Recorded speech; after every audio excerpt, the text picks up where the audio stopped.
Hi, welcome to my channel. I'm Steve Down. This is my guitar. If you're just joining us, we are in the third episode of a series looking at The Red One by John Scofield and Pat Metheny, taken from the album I Can See Your House From Here. It's an incredible album. If you haven't listened to it, go and listen to it before you watch this. And I am transcribing the entire piece and breaking it down. Last week we looked at the first half of Scofield's solo, which is the first solo in the piece.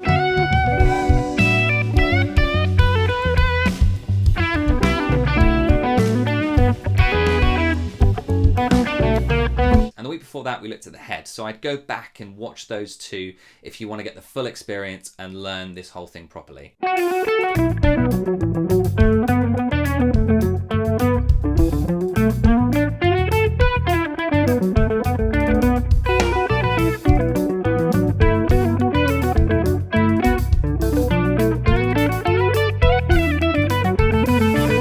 The structure of Scofield's solo is pretty much the same as the head, although not quite as long.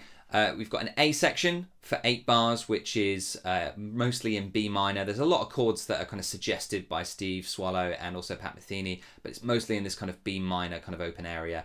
And then the B section for 4 bars in the E dominant kind of area, and then the final A for 4 bars back in that B minor area again. And Scofield takes 2 passes, as does Metheny a bit later on as well. And in between we've got that kind of tutti in the C section with the F sharp power chord. Okay, so today we're looking at the second half of Scofield's solo here. Okay, so today we're going to dive into some rock vocabulary, some chromatic approach notes, some more of Scofield's incredible phrasing, and question and answer techniques within phrasing, and also harmonics, natural harmonics on the guitar. Before we go any further, I'd just like to say a massive thanks to my patrons. I'm just going to read out some names of people who joined this week. So big thanks to David, Jeff, Ashish, Carl, Lawrence, Mikhail, John and Jeremy. Hopefully I pronounced all of your names correctly. Thanks so much for your support. It helps me to be able to keep doing what I'm doing here. And if you don't have the financial capability to be able to support me on here, then you can just like and subscribe, as that helps people to be able to find these videos on here, and hopefully they're helpful to people. If you want to get the transcription, the backing track, and all of the scale, chord, arpeggio, theory packs that I show on the screen in PDF and Guitar Pro format, then Patreon is the place to go to do that. The page link is here and in the show notes below. If you want to do support in a one-off fashion rather than a subscription, then there's a link to buy me a coffee below. I value all of your support in whatever format that's in, so thanks so much for everyone who gets in touch to let me know how they're getting on with this stuff. So let's get on with the lesson. Let's look at the first 4 bars. So here they are.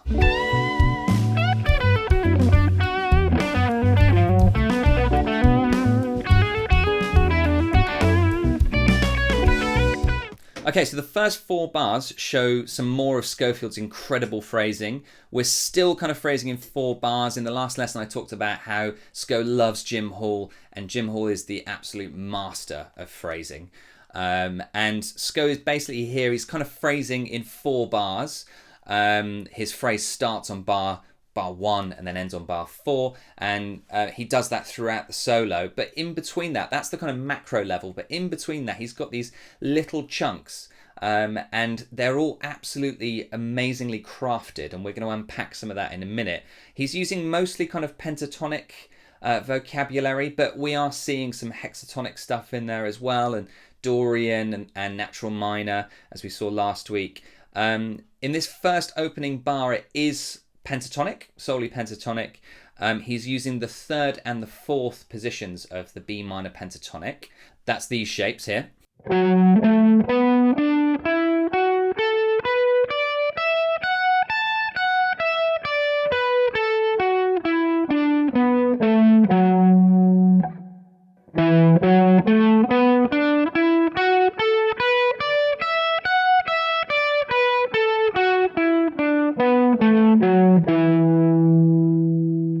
Now, in the last video, I talked a bit about this. I'm not criticizing the cage system at all. It's a really useful tool to be able to unpack the fretboard. But if you solely use the cage system, then you're missing out quite a bit. you're only looking at things vertically. And if you want to get the kind of smooth lines that Scofield has and that Metheny has as well, you need to learn the guitar neck laterally as well. So you need to join them together. And you can see here how Scofield does do that with that line. So he's joining them together. He's not just sitting in one area. He knows how to move between the two. So one way of doing this is to join them together using 2 strings at a time going laterally up the fretboard. So if you want to start on the 2 upper strings, you could try this. And then move down. And then move down further into all of the rest of the strings and along the different shapes. And then try improvising like that. That's also, you know, a really good way to try and test your knowledge of the fretboard.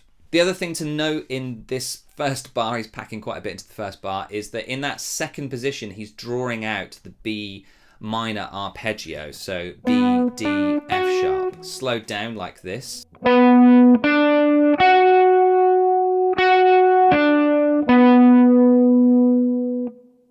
So it's really good to make sure that within all of your different positions, your cage positions, that you're finding those arpeggios that exist naturally within it. So a good place to start is to find the B minor in all of those different positions. So in this one, it's there. In the 4th position up here, it's there and there as well. So just make sure that you know where those arpeggios are, and then you can draw on them and focus on the chord tones in order to be able to kind of create a bit more of a sophisticated approach. Or you could approach a line with a chromatic approach note from above, like this. So in bar 2, we start off with this nice little rake onto the D note here. If you don't know how to do a rake, I'm achieving this by basically using my 2nd finger and muting the 5th and 4th strings, and then dragging the pick across to accent onto that D note there. So I'm then leaning on that D note like that. And I'm also muting slightly with my right hand as well, as I kind of sit just proud of the bridge here to make sure that I've got kind of, you know, covering both bases. So it's fairly quick, and it's all with downstrokes as I've shown on the transcription. And then going on from there, he's using something which is a device which is called chromatic approach notes. And this is basically where you approach your target note. And in this case, it's notes from the minor pentatonic scale. You approach the target note from a semitone below or a semitone above. So in this case, he's approaching it from a semitone below in both times he does it. So he goes from the D to the B and then back onto the A sharp, and then hammering onto that B again. And then he does the same thing, or a similar type of thing actually, from the F up to the F sharp. There. Okay, so we've got some approach notes there. Now, whilst this isn't unique just to jazz, it is something that gets widely used in the jazz guitar idiom. So if you want to evoke that kind of jazz sound, then chromatic approach notes are something that you could use. So you could approach it a line from below like this.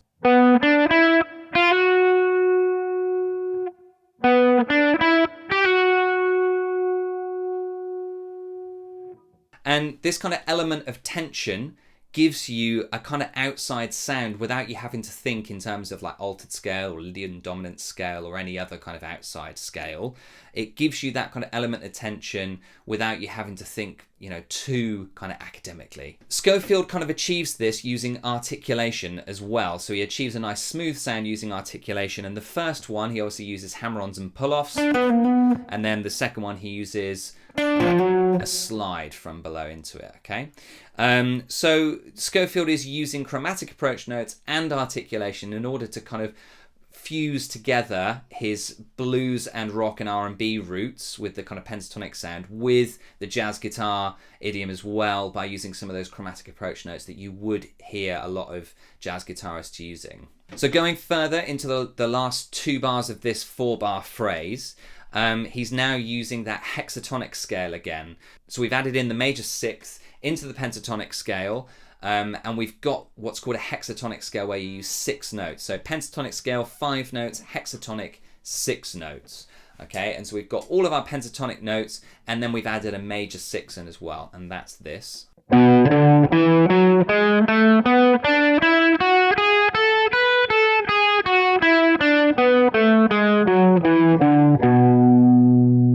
And by adding this kind of Dorian natural sixth, we get the pentatonic sound, and so all of your kind of tasty bluesy stuff in there, but we also have a really, really tasty kind of Dorian sound without going fully Dorian and without you having to think modally.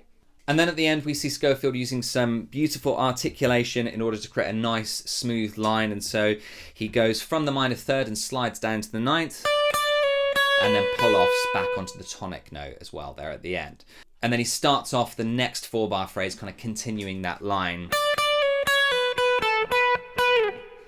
So let's take a look at the next 4-bar phrase, still in this A section using the B minor kind of tonality.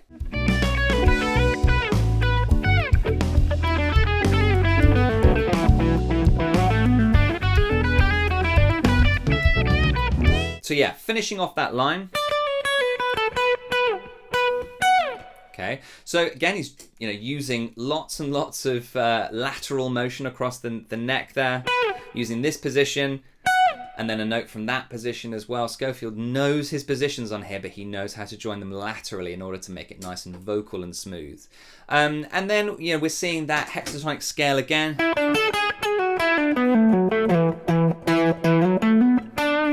Okay, and I think this is really cool, and this shows you again his lines are kind of rock and blues influenced. There's an awful lot of phrasing here that you probably would see a blues or rock guitarist using, but the articulation in here, that's very much kind of it's a bebop line really. You probably hear Charlie Parker playing something like that.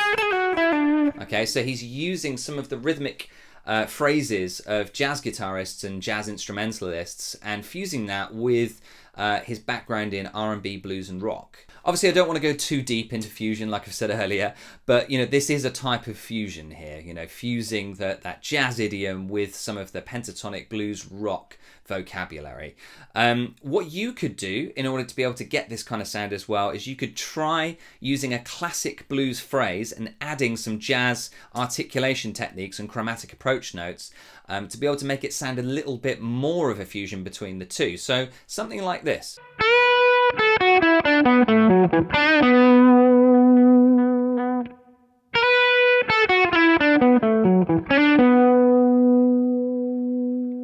So the last 2 bars of this 4-bar phrase, so more of the same thing, but this is kind of more blues here at the end.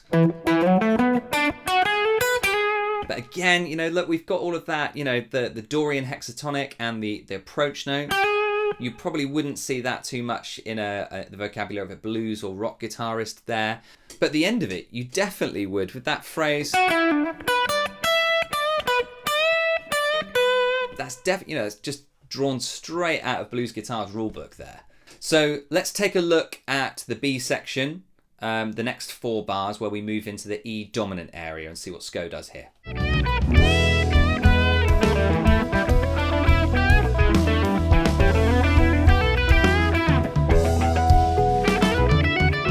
So Sco finishes off that phrase. So again, really, really bluesy, using those blues curls and the full tone bends as well. The really, really interesting thing here is he's using question and answer between different octaves in this little section here. I love this kind of thing. Now, it's not necessarily octave displacement here, but he's kind of doing question and answer. So he's playing a question phrase in the higher range and then answering it in a lower range. So the first time we see him do it is with that. And then, so there's your answer phrase there. And then the question phrase. Okay, so he's using the E minor pentatonic there.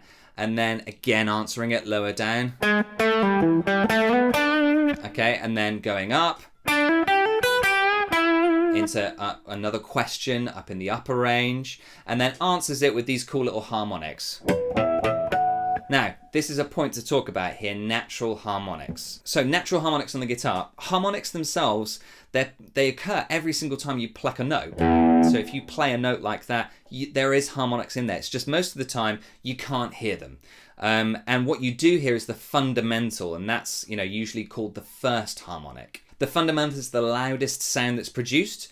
but it's accompanied by several harmonics underneath. So playing harmonics on the guitar is actually known as artificial harmonics. And that's basically a way of eliminating the fundamental, the loudest sound, the first harmonic, and any other overtones that occur, and getting to those natural harmonics. And it produces, you know, a nice effect. Obviously, we all probably know the ones that are on the 12th, the 9th, and the 7th fret. They're nice and easy to make. They're nice and easy to be able to play. But if we move further down and divide the string up a little bit more, when we move down to the 3rd and the 4th, it's slightly harder to do this. Okay, and Scofield is using the 3rd fret there to be able to play these notes of B, E, and F sharp. B, E, and F sharp. Just an octave up. Here it is kind of close up from 2 different angles so you can see how I'm achieving the harmonic.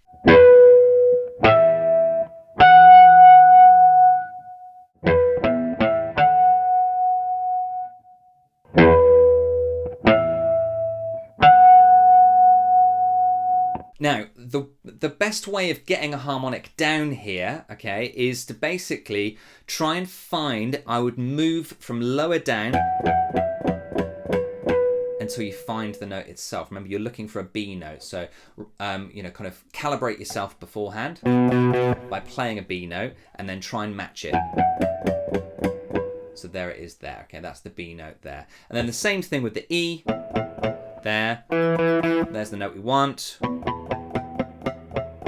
And there is the note itself, okay? No, it's not sounding perfect at the moment, but we're just trying to find the correct area. And it's literally just past the 3rd fret, which is why it's detailed on the page as 3.2, fret 3.2, because it's literally just past the fret wire here. And then the last one is the F sharp, which is right over the top of the fret wire on the 4th fret.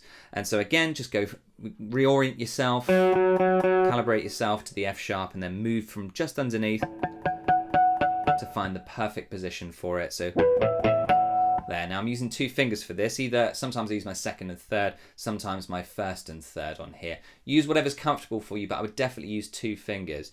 You might not be able to achieve perfect separation of the harmonics. Scofield doesn't himself, even on the recording. It's so fast that it's difficult to get the separation. Now we've found the position itself, what you need to do after you found the position is you touch the string ever so slightly, not pushing down, because if you push down on the string and make contact with the fretboard, then you're not going to achieve the harmonic. So you're just touching the string with the fleshy part of your finger. And then what you want to do is try and pull away as quickly as possible, like that, to be able to let the harmonic ring out. Now, when we talk about separation, Scofield, like I said, doesn't achieve the separation perfectly because it's so fast. He does on the first and the last notes, but the one in between, the E, it's so quick, because he's playing it twice, that the first one doesn't achieve the separation. So don't worry if you don't either. Okay, and then the last response to that call that's lower down is using some 3-note per string. Again, lateral thinking, joining the positions together. Okay, and then we're into the last 4 bars, which is more rock phrasing. So let's look at those 4 bars.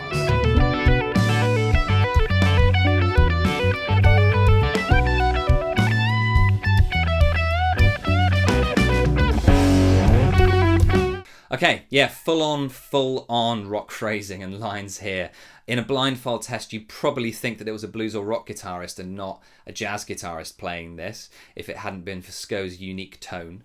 And basically what he's doing here, it's an interesting line where he kind of switches between 4-note phrases and 3-note phrases. So the first bar is literally just 4-note phrases. Okay, and then he switches to 3-note phrases. And this is something known as timing displacement, where you have a 3-note phrase played to a duple count, which is things that divide by 2. So obviously you can see you get that kind of 3 against 4, 3 against 2 kind of feel, which is a tension here, and he'll resolve that really beautifully. So the way that he plays this starts off with 4, 3. Okay, so when he does it for a short time, but it kind of, you know, sets you off a little bit. You feel a bit off kilter with it, and then he then eventually resolves that.